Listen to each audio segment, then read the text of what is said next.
селе Амга проведен ежегодно открытый турнир по волейболу памяти Самсона Устинова. В Амге прошел турнир по волейболу памяти Самсона Устинова. Самсон Федорович был учителем физического воспитания в Амгинском улусе, активно пропагандировал волейбол. На турнир съехались 11 женских и 10 мужских команд республики. Это более 150 участников из Татинского, Чурапчинского, Усть-Алданского, Мегино-Кангаласского, Намского улусов и города Якутска.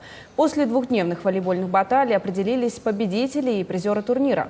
Первое место среди мужских команд заняла команда Намского улуса. Среди женских команд первое место взяла команда 1 Сергелех Северо-Восточного федерального университета.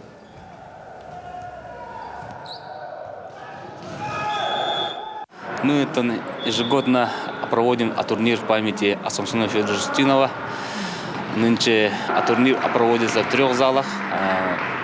Женский спортивный площадка 1 и 2 школы, а среди мужчин игры идут в многофункциональном спортивном зале имени Захарова Сахач.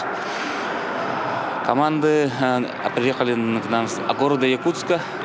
Клубные команды, сборные города Якутска, плюс АСУФУ Сергелех и наши соседи Татинские, Намские, Мегино-Кангаласские, основные команды.